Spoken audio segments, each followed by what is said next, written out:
9절에서 10절까지 말씀입니다. 역대상 4장 9절에서 10절까지 말씀 우리 한 목소리로 함께 합독하겠습니다. 9절입니다.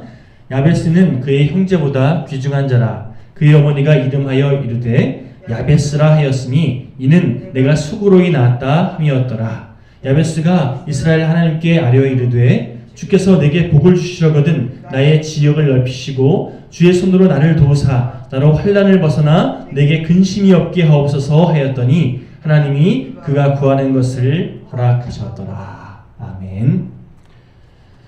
예전에 제가 어떤 신문 읽다가 그 기사들 가운데 이런 아주 인상적인 제목의 기사를 본 적이 있습니다. 기업이여 국민들에게 꿈을 바라라. 에세이 형식의 그런 기사였는데요. 내용을 요약해서 말씀드리면 요즘에는 기술이 잘 발달해서 물건들을 워낙에 다 잘 만들잖아요. 그러다 보니까 요즘 같은 시대에 물건을 잘 만드는 거 그 자체로는 경쟁력이 없다는 거죠. 다 잘 만드니까요. 그러니 상품 그 자체를 강조하지 말고 이 제품이나 저 제품이나 다 똑같이 좋고 그렇게 잘 작동하니까 거기에 더해서 그냥 좋은 성능, 좋은 이미지, 좋은 품질에 더해서 꿈을 심어주는 마케팅을 하라는 거죠. 정말 사람들로 하여금 희망과 소망을 품을 수 있도록 그렇게 마케팅해야 사람들에게 더 큰 어필을 줄 수 있고 그게 그 기업이 정말 사람들에게 주목받고 성장할 수 있는 그런 비결, 기반이 될 거다. 그런 내용의 기사 혹은 에세이였습니다. 제가 그 글을 읽다가 문득 이런 생각이 들었습니다. 하나님께서 그 기사의 내용을 빌어서 이런 말씀하시는 것 같더라고요. 그리스도인들아, 세상 사람들에게 꿈, 희망을 주는 존재가 되라. 이 땅의 교회들아, 세상 사람들에게 소망을 주는 사명을 감당해라. 그렇습니다, 여러분. 교회가 이 시대의 대안이 되고 그리스도인들이 이 시대의 희망이 되어야 할 줄 믿습니다. 썩어져가는, 죽어져가는 정말 암담한 소망이 없는 이 세상, 이 땅 가운데 하나님의 대안이 되어주고 하나님의 소망, 희망을 선포하는 그런 하나님의 도구로 쓰임받는 것, 이것이 저와 여러분들의 삶이 되어야 하고 이 땅 가운데 세워진 교회들의 그런 사명이 되어야 할 줄 믿습니다. 그저 자기 자신만 배불리고 우리만 좋으면 된다고, 예를 들어 우리 교회만 좋으면 되고 우리 가족만 좋으면 다 안사 오케이, 이런 태도들 다 내려놓고 하나님 뜻이 무엇인지, 하나님은요 모두가 다 유익하게 되는, 모두가 다 하나님 뜻 안에서 건강하게 의미 있게 그렇게 살아가는 것, 모두가 공유롭게 되어지는 것, 이거 하나님께서 원하시잖아요. 그런 의미에서 이 땅 가운데 살아가는 모든 인생들 가운데 정말 절망 가운데 정말 소망이 없는 그런 인생들을 향해서 하나님께서 허락하시는 소망을, 희망을 선포하는, 흘려보내는 그런 복된 하나님의 도구로서 쓰임받아야 할 줄 믿습니다. 이런 생각 붙잡고 말씀을 쭉 묵상하다가 문득 야베스라는 사람에 대해서 이렇게 떠올랐습니다. 어렵고 답답하고 또 암울한 문제를 가지고 태어났던 야베스라는 사람이 그런 자신의 상황과 환경에 굴하지 않고 하나님을 의지함으로 축복을 누린 그런 인생이 되었다. 오늘 함께 읽었던 성경 말씀 이 두 구절밖에 안 되지만 야베스에 대한 정의 아니겠습니까? 한동안 이 야베스의 기도를 책으로 이렇게 누가 써가지고요, 야베스의 기도라는 책, 브루스 윌킨스라는 작가가 이 야베스의 기도라는 책을 써서 베스트셀러가 된 적도 있었는데요. 제가 아주 오랜만에 그 책이 생각나서 책장에 꽂혀있는 그 책을 꺼내서 다시 한번 읽어봤습니다. 예전에 그 책을 읽었을 때는요, 나도 야베스처럼 축복된 삶을 살았으면 좋겠다, 이런 생각을 하면서 책장 마지막을 덮었거든요. 그런데 이번에 다시 읽으면서 과연 역대상 4장 이 9절 10절 말씀을 통해서 하나님께서 야베스에 대해 언급하시는 이유가 이 야베스처럼 정말 하나님께 부르짖고 정말 하나님께 강청해서 그 결과 축복된 삶을 살았던 것처럼 너희들도 그렇게 축복된 삶을 누려라, 이걸 말씀하는 걸까? 아무리 생각해도 그건 아닌 것 같다는 거죠. 이를테면 아파트도 늘리고 좋은 차도 사게 되고 부자가 돼서 잘 살아가라, 이렇게 축복을 누리는 인생 되라, 이걸 우리에게 말씀하고자 이 야베스라는 사람에 대해서 언급하시는 걸까요? 아무리 생각해도 그건 아닌 것 같더라고요. 그런 것들은 어디까지나 하나님께서 우리에게 허락하시는 여러 가지 소위 혜택이죠. 보너스와 같은 부산물이라는 겁니다. 이 땅을 살아가면서 우리가 그거 누리면서 살려고, 그거 어떻게든 더 많이 누리면서 살려고 그렇게 애쓰는 인생 되면요, 결국 본질적인 거 다 놓치게 되거든요. 하나님께서 우리 인생 가운데 정말 원하시는 것은 잘 먹고 잘 사는 것이 아니라 의미 있게 살아가는 것, 하나님 뜻 안에서 정말 복된 삶을 살아가는 것이 우리에게 원하시는 건데, 내가 조금 더 누리려고, 내가 더 많이 가지려고 그렇게 세상에서 생각하는 그런 복을 추구하다 보면요, 정말 하나님께서 원하시는 우리에게 허락하신 진짜 복을 놓치게 된다는 겁니다. 여러분, 오늘 함께 읽었던 야베스의 기도는요, 우리도 야베스와 같이 기도해서 풍족한 삶을 살기 원한다, 이게 포인트가 아니라 야베스가 하나님의 관심과 하나님의 시선을 받아서 하나님의 복을 누리는 인생이 되었던 것처럼 너희들도 하나님의 관심과 하나님의 시선에 붙들 인생 되라, 이것을 강조하는 그런 내용이라는 생각이 듭니다.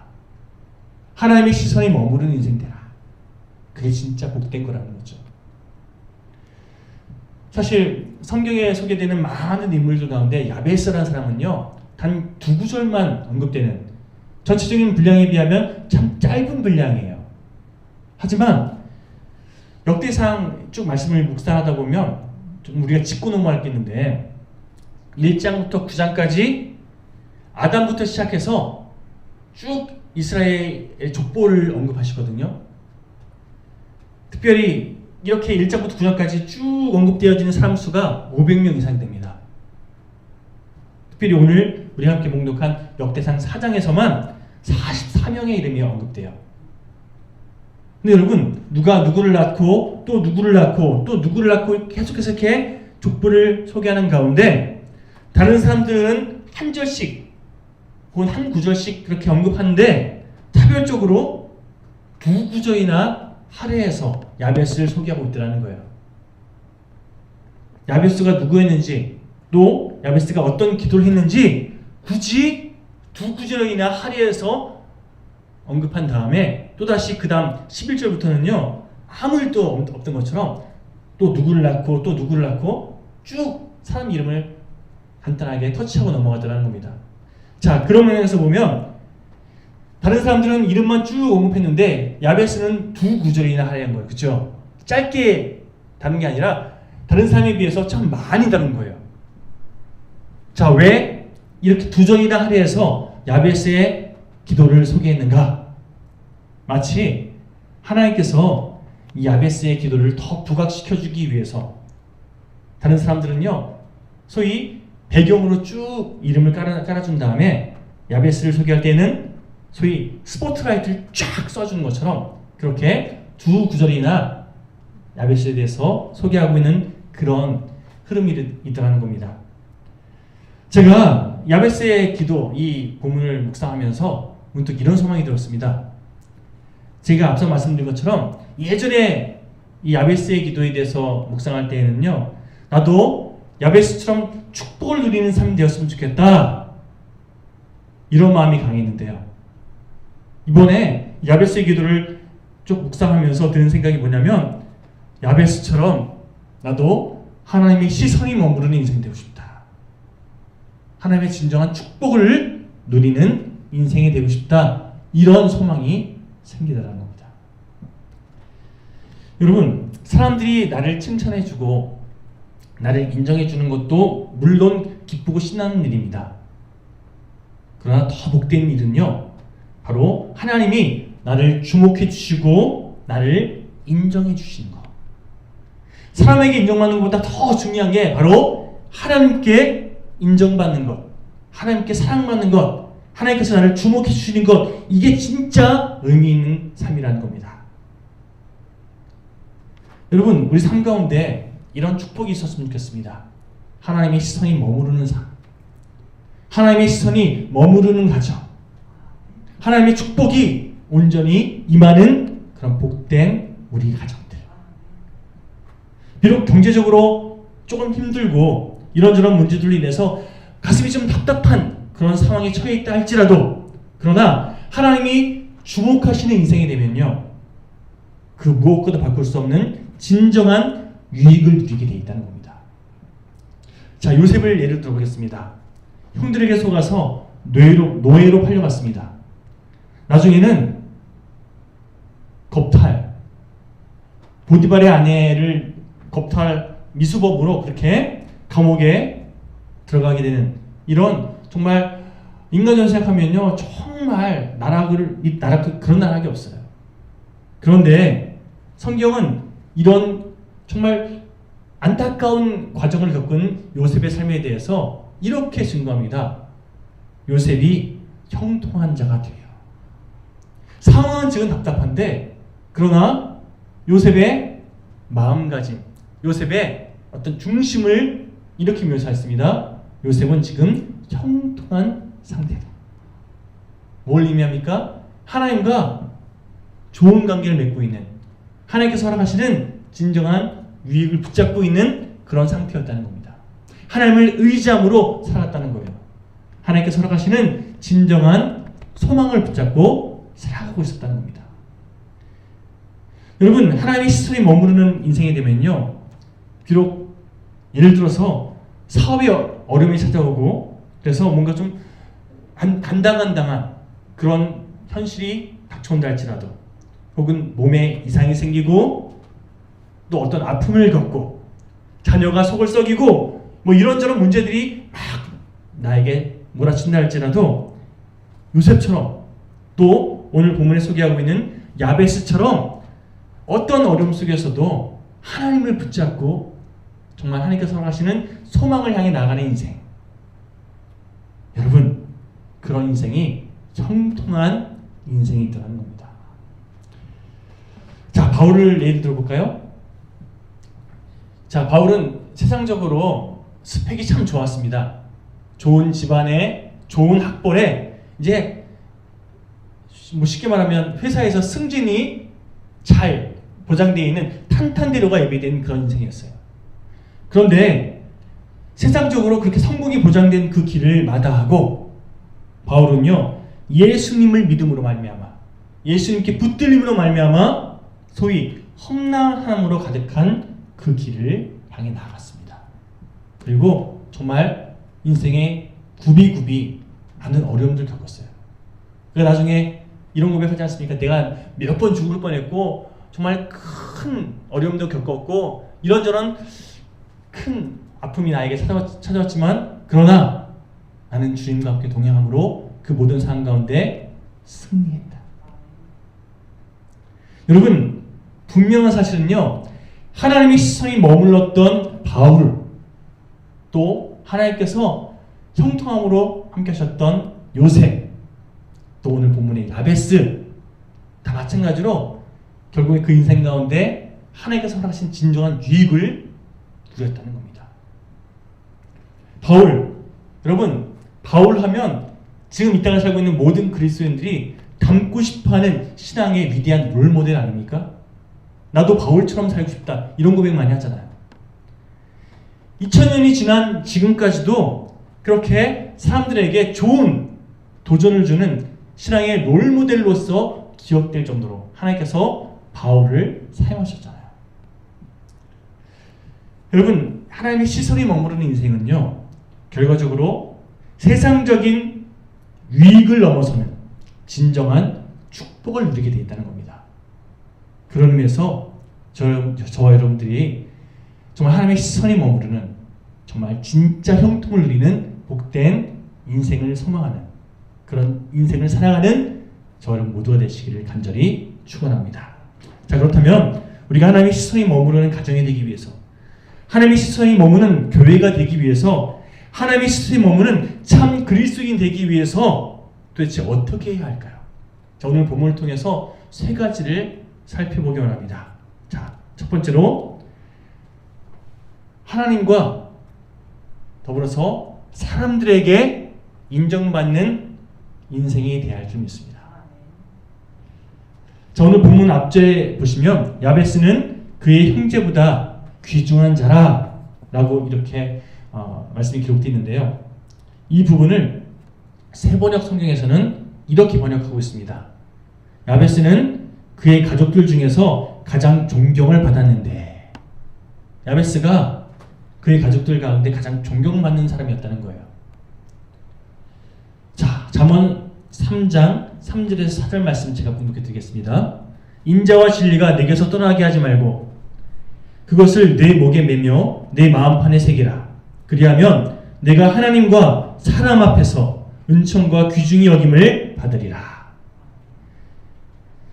여러분, 어떤 분들은요, 내가 하나님께만 인정받으면 되지 사람들이 나를 이해나 하겠어? 하면서 외골수로 나는 하나님 앞에서 떳떳해 이렇게 얘기하시는 그런 분들이 계신데, 그런 분들 가운데 사람들에게 잘못 행동하는, 사람들에게 뭔가 상처 주는 그런 분들이 의외로 많이 있습니다. 여러분, 진정으로 하나님께 인정받는 인생은요, 사실 말하자면 사람들에게도 인정받는 인생이에요. 예를 들어서 교회에 와서 할렐루야 하면서 막 신앙 좋은 그런 제스처와 말과 행동을 하시는 그런 분들이, 또 요즘에 어떻게 지내세요 물어보면 주님의 은혜로 요즘 너무 좋아요 뭐 이렇게 말씀하시는 그런 분들 가운데 아마 실제로 그럴 수 있죠. 정말 기쁨으로 고백하시는, 신앙 고백하시는 그런 분들도 많이 있죠. 그런데 어떤 분들은요, 정말 겉으로는 그렇게 말하고 그렇게 행동하면서 집에 가면요, 가족들에게 막 신경질 부려대고 감정적으로 막 함부로 행동하고, 회사에 가면 능력 없다고 사람들에게 평가받는 그런 분들이 계세요. 저분 참 신실해요 라고 교회에서는 인정받았는데 가족들에게는 인정 못 받아요. 우리 아빠 진짜 하면서 동료들에게 저 사람 이러면서 인정 못 받아요. 그러면 하나님께서 그 사람을 인정하시겠습니까? 자녀에게 인정받지 못하는 부모를 여러분 믿음 좋다라고 어떻게 말할 수 있습니까?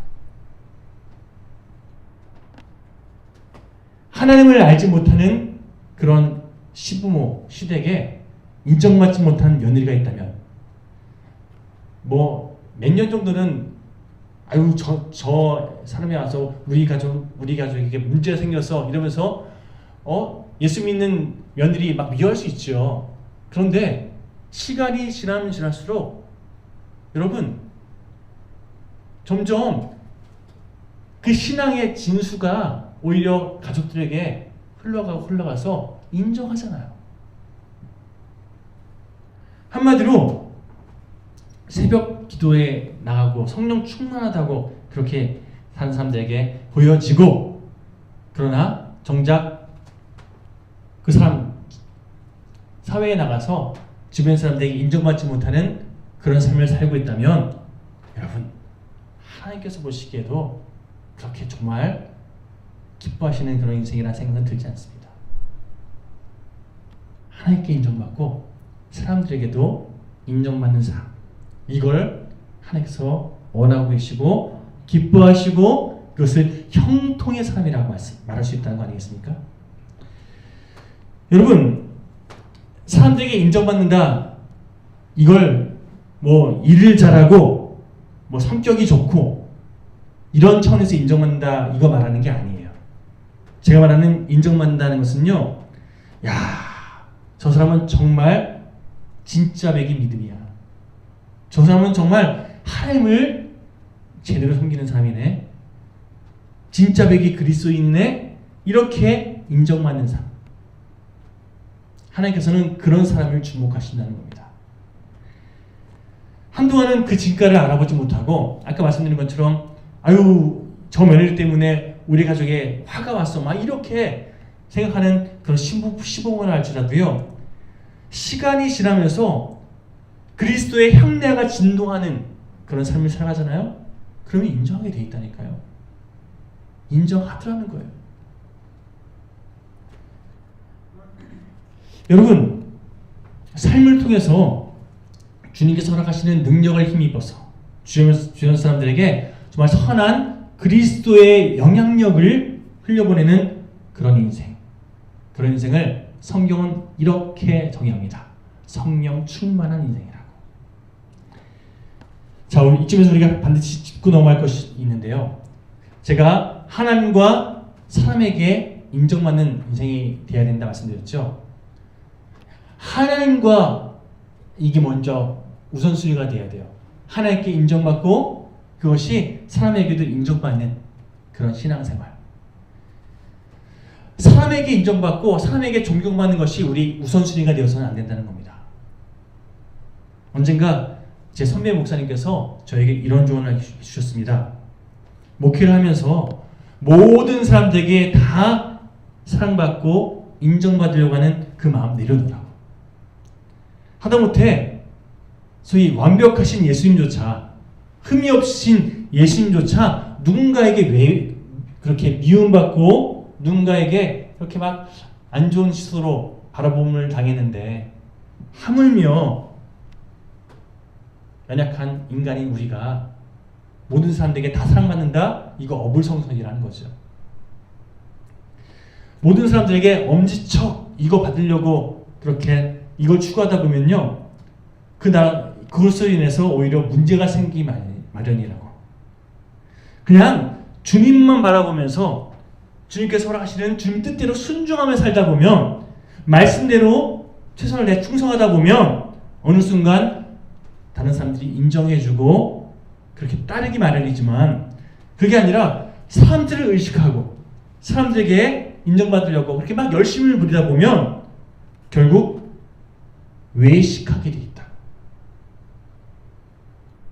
중심은 안 그런데 그런 척하는 이 외식, 무엇보다 그러다 보면요, 영적으로 큰 좌절을 겪게 되어 있습니다.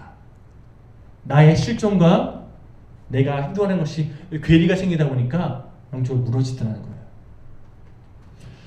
목회를 하다 보면 그냥 아무 이유 없이 나를 싫어하고 나를 미워하는 사람도 만나게 돼 있고, 또 아무리 최선을 다해도 사람의 마음을 끝끝내 얻지 못하는 그런 경우도 있기 마련이니까, 그러니 100이면 100 모든 사람의 마음을 다 만족시키고 다 얻을 수 없다는 것을 인정하고,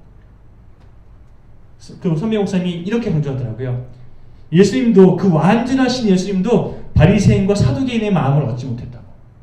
그러니 항상 지금 하나님께서 나에게 무엇을 원하시는지, 내가 어떻게 믿음으로 반응해야 되는지만 주목하면서 그렇게 최선을 다해 목회하라고 조언해 주시더라고요. 저는요, 그 선배 목사님의 말이 정말 진리라는 생각이 듭니다. 제가 신비에 새기고 제 목회의 어떤 중심 가치관으로 삼아야 된다, 이런 생각이 들었습니다. 아, 그렇구나.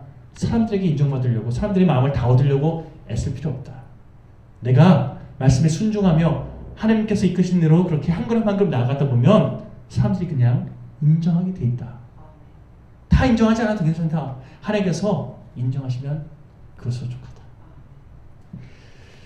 여러분, 어느 때든지 하나님께 먼저 인정받기를 선택하고, 그런 나의 삶이 다른 사람들에게 자연스럽게 인정받는 삶의 흐름으로 나가는 그런 우리 모두가 되었으면 좋겠습니다. 그 가족들 중에서 가장 존경받는 자라.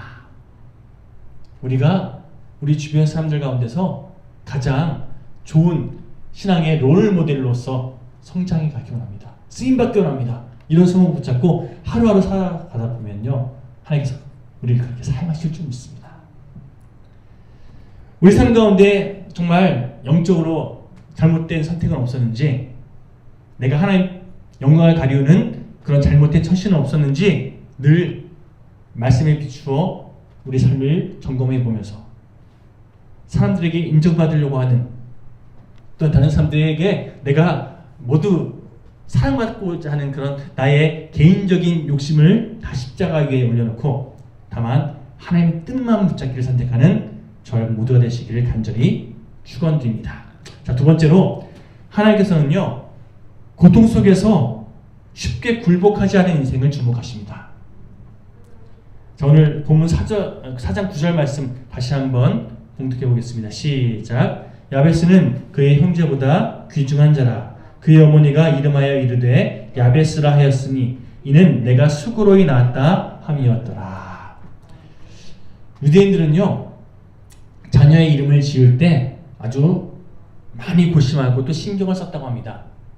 왜냐하면 그 이름이 그 아이의 인격뿐만 아니라 미래까지도 결정짓는다고 생각했기 때문이에요. 그래서 가장 가능하면 좋은 이름, 장래가 있는 그런 이름을 붙여주려고 참 많이 노력했다는 겁니다. 자, 그런데 오늘 본문에서 야베스라는 이 이름은요, 수고, 고생, 고통이라는 뜻이 있습니다. 많은 학자들이 왜 자기 자녀를 이름 붙이면서 이 고통, 수고, 고난 이런 뜻의 이름, 야베스라는 이름을 붙여줬을까 분석을 막 해봤는데 그 중에서 가장 유력한 세 가지를 소개해드리겠습니다. 첫 번째, 애를 낳는 과정에서 엄마가 아주 엄청나게 고생했다는 거죠. 요즘처럼 의학이 발달된 시대에는 그래도 제왕절개 수술해서 빨리 아이를 이렇게 복중에서 꺼낸다든지 아니면 어쨌든 안전하게 수술할 수 있는 그런 여러 가지 조건들이 있지만, 예전에는 난산이 심한 경우에 애를 낳다가 산모도 위태하고 아이도 위태한 그런 상황 참 많지 않았습니까? 아마도 야베스의 엄마가 이렇게 출산하다가 정말 고생하면서 아주 위험한 상황 속에서 그렇게 아이를 낳았고, 그래서 이 아이 이름을 그런 상황에 빗대어 야베스라 붙였을 것이다, 이렇게 주장하는 학자들이 있습니다. 또 다른 분석은요, 이 아이가 유복자라는 거예요. 한마디로 아이가 태어났을 때 아버지가 없는 상태인 아이가 유복자잖아요. 구약 시대에 전쟁을 통해서든지 아니면 먼저 병을 알아서 먼저 죽었든지 어쨌든 아버지가 없는 상태여서 보통 아이의 이름은 이 구약 시대에 아버지가 지어줬거든요.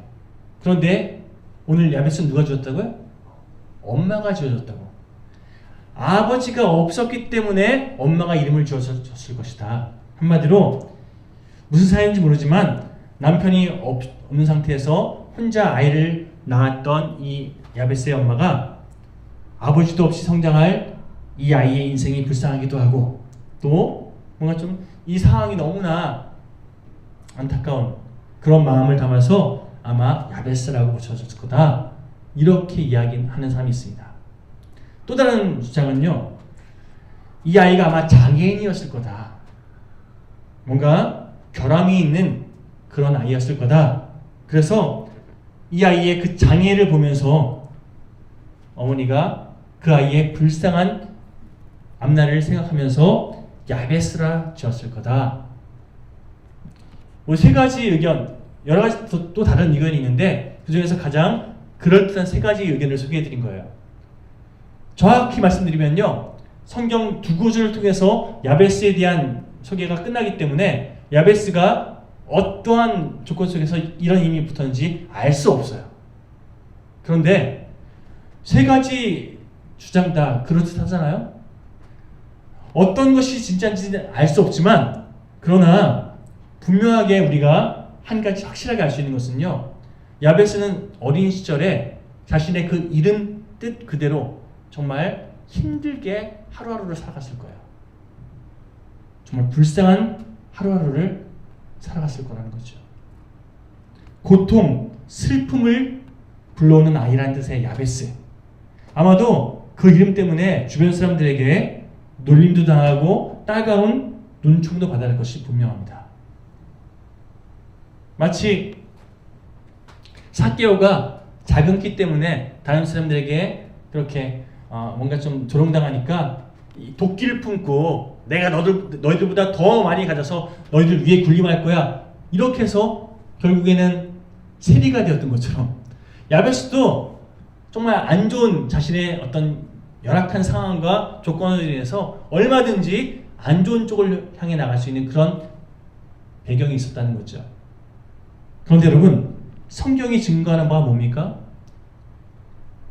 그런 상황과 환경 속에서도 그럼에도 불구하고 야베스가 자신에게 처해진 그 상황을, 그 어려움들을 거기에 매몰되거나 좌절하고 그렇게 넘어진 인생으로 끝난 것이 아니라 극복해내었다는 거예요. 여러분, 야베스의 기도를 다시 한번 읽어보시기 바랍니다. 얼마나 기도가 힘찹니까? 얼마나 낙관적입니까? 하나님께 기도했더니 하나님께서 막 응답해 주시고 얼마나 소망이 있습니까? 제가 봉독해 드리겠습니다. 야베스가 이스라엘 하나님께 아뢰어 이르되 주께서 내게 복을 주시려거든 나의 지역을 넓히시고 주의 손으로 나를 도우사 나로 환난을 벗어나 내게 근심이 없게 하옵소서. 정말로 담대하게 하나님께 모든 걸 다 이렇게 맡겨드리면서 정말 영적으로 건강하게 서 있는 야베스의 모습을 볼 수 있지 않습니까? 지도자에게서 배우라는 책 제가 읽어보니까요, 120명의 위대한 인물들을 조사해서 정리한 책이거든요. 그런데 그 책에 보니까 120명의 위인들에게 공통적으로 나타나는 어떤 현상들이 있는데, 바로 어렵고 불우한 그런 환경이 있었다 할지라도 그것을 이겨내고 결국 승리의 기쁨을 선포하는 삶을 살았다는 거죠. 환경을 이겨내는 강인함이 그 삶 가운데 있더라는 겁니다. 자, 그런 맥락에서 요즘에 뭐 헬리콥터족, 캥거루족, 뭐 그 전에는 뭐 마마보이 뭐 이런 식으로 해서 부모가 자녀를 싸고 돌아서 자녀의 삶의 어떤 방향성들을 오히려 자녀가 책임지지 못하고 부모가 막 핸들링하는, 자녀가 부모 곁을 떠나지 못하거나 반대로 부모가 자녀 곁을 떠나지 못하는 그런 현상들이 요즘에 참 사회적인 문제로 대두되고 있지 않습니까? 여러분, 배경 속에서 아이들이 성장하면요,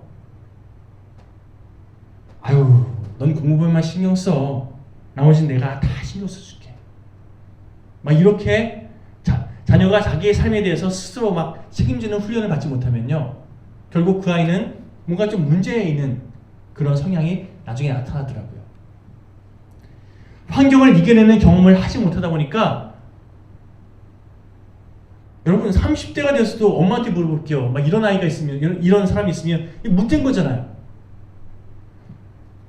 여러분, 조금이라도 어려움 겪으려면 부모가 나서서 막 교통정지를 해주다 보니까 이 자녀가 조금만 비바람이 몰아쳐도 그냥 견디지 못하는 온실 속의 화초처럼 그렇게 성장하게 되면요, 그 인생 하나님께서 뭔가 맡기시려고 할 때 하나님께서 큰 일을 맡길 수 있겠습니까?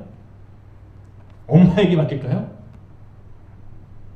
하나님께서 기뻐하지 않는 삶의 모습일 수밖에 없다는 겁니다. 그런 맥락에서 우리가 자녀를 위해서 기도할 때 또는 손주들을 위해서 기도할 때, 하나님, 내 자녀가 이쁘고 화려한 온실 속의 화초로 살아가기 원합니다. 이 기도 말고요, 우리들은 이 기도를 계속 하거든요. 정말 화려하게 아름답게 살아가기 원합니다. 행복하게 살기 원합니다. 이 기도하거든요. 그러나 하나님, 어떤 환경 속에서도 비바람이 몰아쳐도 그 환경을 이겨내고 하나님의 영광을 밝게 드러낼 수 있는 야베스와 같은 그런 인물로 성장하기 원합니다. 쓰임받기 원합니다. 이렇게 중보할 줄 아는, 그리고 그렇게 일하시는 하나님께 영광 드릴 줄 아는 그런 부모된 우리, 또 우리 후손들을 위해서 그렇게 기도하는 우리가 되어야 할 줄 믿습니다. 여러분, 다시 말씀드리면 야베스는요, 자세한 내용은 알 수 없지만 어쨌든 불우하고 어려운 어린 시절을 보냈습니다. 그러나 그렇게 어려움을 겪었음에도 불구하고 하나님을 원망하고 환경을 탓하고 혹은 자기 어머니를 비난하는 그런 삶의 모습으로 흘러간 것이 아니라 오히려 하나님을 더 온전히 의지하고, 오늘 기도하는 거 보세요. 하나님께 다 맡겨드리잖아요. 내가 다 하나님께 맡겨드립니다. 하나님께서 이렇게 응답하실 줄 믿습니다. 소망을 가지고 기도하잖아요. 이렇게 하나님께 소망을 두고 살아가는 이런 삶의 모습, 간절히 바라는 것은 우리 삶 가운데 자꾸만 남을 탓하고 환경을 탓하고 책임 전가하고 이런 태도들이 다 사라지는, 십자가에 다 못 박아버리고 다만 하나님께 맡겨드립니다. 하나님의 일하심을 소망합니다. 하나님께서 이루실 줄 믿습니다. 함께 하나님께 온전히 시선이 집중되고, 더불어서 우리에게 매주 주일마다 고백하는 거 있잖아요. 하나님의 시선이 우리를 바라봤던 것처럼 우리도 하나님만, 주님만 바라보겠습니다. 매 주일마다 고백하는 것처럼 내가 주님을 바라보고 주님도 우리에게 시선이 고정되어 있는 그런 정말 아름다운 신앙생활을 영위하는 우리 모두가 되었으면 좋겠습니다. 마지막 세 번째로, 하나님께서는요, 문제가 있을 때 하나님을 찾는 사람을 기뻐하십니다. 우리 본문 10절 다시 한번 읽어볼까요? 시작. 야베스가 이스라엘 하나님께 아뢰어 이르되 주께서 내게 복을 주시려거든 나의 지경을 넓히시고 주의 손으로 나를 도우사 나로 환난을 벗어나 내게 근심이 없게 하옵소서 하였더니 하나님이 내가 구하는 것을 허락하셨더라. 여러분, 결정적으로 어떤 위기와 어떤 어려움이 닥쳐올 때 그 사람이 어떠한 선택을 하느냐, 어떻게 반응하느냐, 이걸 보고 그 사람의 신앙을 판가름할 수 있다라는 말이 있습니다. 여러분, 우리가 어떤 어려움에 닥치게 될 때 우리가 전적으로 하나님을 의지하고 있는가, 아니면 좌절하게 선택하는가, 소망을 붙잡고 하나님과 함께 한 걸음 한 걸음 내딛으려고 그렇게 믿음으로 반응하는가, 아니면 감정적으로 막 무너져 있고 감정적으로 막 그렇게 절망의 소용돌이에 휩싸여 있는가. 여러분, 그 사람의 믿음의 수준이 바로 그 현장에서 드러나더라는 겁니다. 교회 봉사 열심히 하고 그래서 장로 받고 권사 직분 받고 이렇다 할지라도요, 위기가 찾아왔을 때, 큰 절망의 상황이 닥쳐왔을 때 하나님을 의지하지 못하고 하나님께 순종하지 못하는 그런 삶의 모습이 한다면 아무리 열심히 교회 활동했다 할지라도 그거 다 부질없다는 거예요. 물론 그게 쓸데없다는 게 아닙니다. 진짜 중요한 것은 내가 믿음으로 나의 삶의 자리에서 바르게 살아가고 있는가, 이게 진짜 중요하다는 겁니다. 여러분, 우리 하나님은요, 야베스가 하나님께 간구하고 맡겨드렸을 때에 그거 허락해 주시는 하나님이에요. 오늘 본문 10절 말씀, 야베스가 이스라엘 하나님께 아뢰어 라고 시작하는 이 기도가, 하나님께서 마지막 이 10절의 마지막 구절이 어떻게 끝납니까? 하나님이 그가 구하는 것을 허락하셨더라. 여러분, 야베스에게 이 좋은 것을 허락하신 하나님께서 동일하게 우리의 삶의 주관자 되십니다. 그렇다면 이 좋으신 하나님, 내가 구하고 구하는 것을 이루시는 그 하나님을 우리가 삶 가운데 더 많이 경험하면서 그 하나님께 야베스처럼 감사할 줄 아는, 하나님께 영광 돌 줄 아는 그런 우리 모두가 되어야 되지 않겠습니까? 자, 하나님께 구한다라는 표현에 대해서 성경은요, 주님의 이름으로 구하라고 우리에게 말씀하고 있습니다. 기도할 때 예수 그리스도의 이름을 힘입어서 기도하라고, 예수님의 이름 의지하여 기도하라고. 이 말을요, 그냥 내가 원하는 거 다 쏟아붓고 나서 마지막에 예수님의 이름으로 기도했습니다, 이거 하라는 게 아니에요. 이 내용의 진짜 진의는 예수님의 이름에 합당한 내용을 구하는 거예요. 하나님의 영광을 가리우지 않는 하나님의 뜻에 맞는 그런 기도를 하라는 거예요. 예수 그리스도의 이름에 그 영광을 가리우지 않는, 오히려 그 이름에 합당한 그런 기도를 할 줄 아는. 여러분, 저는 여러분들이 하나님께 기도했더니 하나님께서 그 기도를 들으셨더라, 이 놀라운 은혜를 매 순간 경험했으면 좋겠습니다. 하나님께서 내가 기도한 대로 이루셨어요. 하나님은 살아계신 분이십니다. 조지 뮬러가 정말 많은 순간 하나님께 기도한 대로 다 응답받았다면서요. 아마 조지 뮬러라는 사람은요, 하나님께서 기뻐하시는, 하나님께서 정말 그 삶 가운데 원하시는 기도만 했던 것 같아요. 그럼 하나님께서 들으시고 다 응답하신 거죠. 여러분, 우리 삶 가운데 놓여있는 그런 많은 일들 가운데 정말 나의 감정적인, 또한 나의 자아의 욕망대로 하나님께 이거 해주세요, 저거 원합니다, 간구하기를 선택하는 인생이 아니라 하나님께서 나에게 뭐 원하시는지 깨닫고 내가 하나님 마음에 합한 기도로 내 삶을 그렇게 온전히 맞춰갈 줄 아는, 그래서 어느 때든지 하나님께서 기뻐하신 선택들로 채워가기를 선택하는, 그 결과 저 사람은 정말 하나님께서 역사하시는 진짜 맥의 그리스도인이야, 사람들에게 인정받는 그런 우리 장로님, 또 제가 우리 모든 교들 되시기를 다시 한번 간절히 축원드립니다. 자, 우리 이 시간 찬송가 310장 함께 고백하시고 말씀을 되새기시면서 함께 기도하는 시간이 되었으면 좋겠습니다.